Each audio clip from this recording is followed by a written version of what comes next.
ಎಲ್ಲಿ ನೋಡಿದ್ರು 1%, 1%, 1%. ಈಗಿನ ಕಾಲದಲ್ಲಿ 1% ಜನಕ್ಕೆ ಮಾತ್ರ ಸಕ್ಸಸ್ ಸಿಗುತ್ತೆ. ಆ 1% ಜನಕ್ಕೆ ಯಾಕೆ ಸಕ್ಸಸ್ ಸಿಗುತ್ತೆ ಗೊತ್ತಾ? ಯಾಕೆ ಸಿಗುತ್ತೆ ಅಂದರೆ ಅವರಿಗೆ ಮುದ್ರಾ ಬಗ್ಗೆ ಗೊತ್ತಿರುತ್ತೆ, ಮತ್ತು ಅದರ ಲಾಭ ಬಗ್ಗೆ ಗೊತ್ತಿರುತ್ತದೆ. ಈ ಮುದ್ರಾ ಎಲ್ಲರಿಗೂ ಸಕ್ಸಸ್ ತರುತ್ತದೆ, ಆದರೆ ಅದು ಯಾವ ಥರ ಮಾಡಬೇಕೆಂಬುದು ಗೊತ್ತಿರಬೇಕಷ್ಟೆ. ಟಾಪ್ 3 ಮುದ್ರಾಸ್ ಬಗ್ಗೆ ಈ ವಿಡಿಯೋದಲ್ಲಿ ಹೇಳ್ತೀನಿ. ಅದರಲ್ಲಿ ಮೊದಲೇದು ಕಾಳಿ ಮುದ್ರಾ. ಕಾಮನ್ ಆಗಿ ಜುಪಿಟರ್ ಮುದ್ರಾ ಅಂತ ಕರೀತಾರೆ. ಕಾಳಿ ಮುದ್ರೆಯು ಒಂದು ಸುಂಕಿಸಿತ ಮತ್ತು ಶಕ್ತಿಯುತ ಮುದ್ರೆಯಾಗಿದೆ.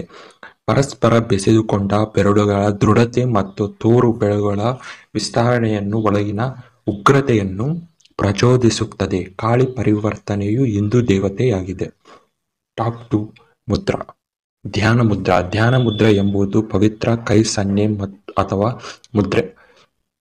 ಇದನ್ನು ಯೋಗ ಮತ್ತು ಧ್ಯಾನ ಅಭ್ಯಾಸದ ಸಮಯದಲ್ಲಿ ಪ್ರಾಣ ಎಂದು ಕರೆಯಲ್ಪಡುತ್ತದೆ. ಪ್ರಮುಖ ಜೀವಶಕ್ತಿಯ ಅರಿವನ್ನು ಚಾನಲ್ ಮಾಡುವ ಸಾಧನವಾಗಿ ಬಳಸಲಾಗುತ್ತದೆ.